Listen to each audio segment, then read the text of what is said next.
வணக்கம் நண்பர்களே. ஒரு காலத்தில் இந்தியா வெளிநாட்டுக்கிட்ட ஆயுதம் வாங்கி சண்டை போட்டாங்க. ஆனால் இன்னைக்கு இந்தியா கிட்ட 17 நாடுகள் ஆயுதம் வேணும்னு சொல்லி விண்ணப்பிச்சிருக்காங்க. அதுவும் எப்படி? அமெரிக்காவோட ஹார்பூன் ஏவுகணை விட இந்தியாவோட பிரம்மோஸ் ஏவுகணை நல்லா இருக்குன்னு சொல்கிறாங்க. ஏன்னா ஒரு காலத்தில் பலம் வாய்ந்த நாடு கூட சண்டை போடணும் அப்படின்னா அமெரிக்கா, ரஷ்யா, பிரிட்டன், அதே மாதிரி பிரான்ஸு, சீனா இவங்ககிட்ட ஆயுதம் வாங்கி தான் சண்டை போட முடியும். ஏன்னா அவங்க தான் பெரிய பெரிய ஆயுதங்களை வந்து தயாரித்து வச்சுருந்தாங்க. ஆனால் இன்னைக்கு இந்தியா மிக வலிமை வாய்ந்த ஒரு நாடாக மாறி இருக்கு. ஏற்கனவே பார்த்தீங்கன்னா ரஷ்யாவும் இந்தியாவும் கூட்டு தயாரிப்பு 1998 பிரம்மபுத்திரா நதி இந்தியாவோடது, ரஷ்யாவோடது மோஸ்குவான்னு சொல்லி ஒரு நதி. 2 நதியோட பாதி பேர் எடுத்து பிரம்மோஸ் ஏவுகணைன்னு ஒன்று தயாரித்தாங்க. இந்த ஏவுகணை பார்த்தீங்கன்னா கிட்டத்தட்ட 300 கிலோமீட்டர் வரைக்கும் இலக்கை குறிபார்த்து தாக்கக்கூடியது. 3000 கிலோ எடை உள்ளது. கிட்டத்தட்ட 28 அடி நீளம் கூடியது. அதில் வந்து பார்த்தீங்கன்னா 300 கிலோ வெடிமருந்தை ஒரே டைம் மட்டும் போட முடியும். அவ்வளோ சக்தி வாய்ந்த ஏவுகணை. இது வந்து பார்த்தீங்கன்னா கப்பல்லேருந்து சண்டை போட முடியும், அனுப்ப முடியும். நீர்மூழ்கி கப்பல்லேருந்து அனுப்ப முடியும், நிலத்திலேருந்து அனுப்ப முடியும், வானத்திலேருந்து அனுப்ப முடியும். இது பார்த்தீங்கன்னா 2010 உலகத்திலேயே முதல் நாடாக கப்பலிருந்து செங்குத்தா ஏவுகணையை அனுப்பிச்சு சூப்பர்சானிக் முறையில் தாக்கியிருக்காங்க. இந்தியா தான் வெற்றிகரமாக பண்ணியிருக்காங்க.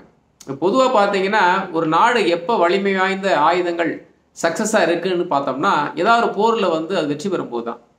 ஏற்கனவே 2ஆம் உலகப் போரில் ஜப்பான் வந்து அமெரிக்காவோட பேர்ல் ஹார்பர் துறைமுகத்தை தாக்கும் போது அப்போ தான் முதன்முறையாக வந்து அணு ஆயுதத்தை அமெரிக்கா வந்து ஜப்பான் மேலே பிரயோகப்படுத்துகிறாங்க. அதுக்கப்புறம் தான் அமெரிக்கா வந்து உலகின் வல்லரசாக மாறுச்சு. அதே மாதிரி தான் ஆப்ரேஷன் சிந்தூர் நடவடிக்கையில் இந்தியா வந்து பார்த்தீங்கன்னா பிரம்மோஸ் ஏவுகணையை பாகிஸ்தான் மேலே பிரயோகிச்சிச்சு. அதனுடைய எஃபெக்ட் பார்த்தீங்கன்னா பயங்கரமாக இருந்தது. ஏன்னா ஐரோப்பிய அமெரிக்க நாடுகள் வந்து வான் பாதுகாப்பு கவசம் வந்து மிக கடுமையாக வந்து வடிவமைச்சிருக்கிறாங்க. அது ரொம்ப வருஷமாக வந்து சக்ஸஸ்ஃபுல்லாக இருந்துக்கிட்டு இருக்கு. ஏன்னா இஸ்ரேல் ஃபுல்லாக அமெரிக்காட்ட வாங்கி தான் அதை நிறுவியிருக்கிறாங்க. ஆனால் உக்ரைன் ரஷ்யா சண்டையில் பார்த்தீங்கன்னா ஐரோப்பிய அமெரிக்க நாடுகள்கிட்ட வாங்கிட்ட வான் கவசத்தை உக்ரைன் பயன்படுத்திச்சு. ஆனால் பிரம்மோஸ் ஏவுகணை ரஷ்யா பயன்படுத்தும் இல்லையா, அதை வந்து அவங்களால தடுக்கவே முடியல, உடச்சி தூள் தூளாக்கிடுச்சு. அதே மாதிரி பாகிஸ்தான்லையும் பார்த்தீங்கன்னா இந்தியாவோட பிரம்மோஸ் ஏவுகணையை வந்து அவங்களால தடுத்து நிறுத்த முடியல. இலக்கை துல்லியமாக தாக்கியது, பாகிஸ்தான் உள்ளே போயிட்டு அடிச்சது. ஸோ இதை பார்த்துட்டு அமெரிக்காவோட ஹார்பூன் ஏவுகணையை விட இந்தியாவோட பிரம்மோஸ் ஏவுகணை வந்து சக்ஸஸ்ஃபுல்லாக இருக்குது, அதே மாதிரி ரிசல்ட் நல்லா இருக்குன்னு சொல்லி எல்லா நாடுகளும் வந்து அங்கீகரித்து உலக நாடுகள் ஃபுல்லாக இந்தியாவோட தான் வாங்குது. சமீபத்தில் பார்த்தீங்கன்னா பிலிப்பைன்ஸ் வந்து சீனாவுக்கு எதிராக கடற்படை தளத்தில் இந்த பிரம்மோஸ் ஏவுகணை தான் வாங்கி நிப்பாட்டியிருக்காங்க. இப்போ Malaysia, Singapore, Thailand, south east country, Arabic country, எல்லா கண்ட்ரி இப்போ இந்தியா கிட்ட கேட்டிருக்கிறாங்க. இன்னொன்று பார்த்தீங்கன்னா இந்தியா வந்து இது நேரடியாக சேல் பண்ண முடியாது. ஏன்னா இந்தியா ரஷ்யா கூட்டு தயாரிப்பு இருக்கிறதுனால ரஷ்யாவோட அனுமதி வேணும். ரஷ்யா எந்த நாடு கொடுக்கலான்னு சொல்லுதோ அந்த நாடு தான் கொடுக்க முடியும். அதனால் இப்போ என்ன பண்ணுறாங்கன்னா இந்தியா அதை விட அதிக வேகம் பாயக்கூடியது. இப்போ ஏற்கனவே பார்த்தீங்கன்னா பிரம்மோஸ் வந்து ஒளியை விட 3 மடங்கு வேகத்தில் பயணிக்கக்கூடியது. இப்போ அதை விட அதிகமாக பயணிக்கக்கூடிய விஷ்ணு அப்படின்னு சொல்லக்கூடிய ஒரு ஏவுகணையை தயாரிக்கிறாங்க. அதாவது என்ன சொல்லுவாங்கன்னா பிரம்மாஸ்திரம்னு சொல்லுவாங்க. அதாவது யாரும் ஒரு தவம் பண்ணிக்கிட்டு இருக்கான்னு வச்சுங்களேன், அவருக்கு வந்து பிரம்மா வந்து ஒரு ஆயத்தை கொடுத்துருவார். அந்த பிரம்மாஸ்திரத்தை ஏவுனீங்கன்னா எப்படிப்பட்ட ஆளையும் கட்டி இழுத்துட்டு வந்து அதை ஏவுன வந்து நிப்பாட்டும். உதாரணத்துக்கு சிவனே ஆனாலும் அவரை கட்டி இழுத்துட்டு வந்து அந்த இடத்துல நிப்பாட்டும். அப்போ இலக்கை குறிதவறாமல் பார்த்து அம்பு எய்தி கொண்டு வரக்கூடியதான் அந்த பிரம்மாஸ். அதே பேர் தான் நமக்கு பிரம்மாஸ்திரன்ற பேரில் படைப்பு கடவுளின் பேரில் இந்தியா வச்சுருக்கிறாங்க.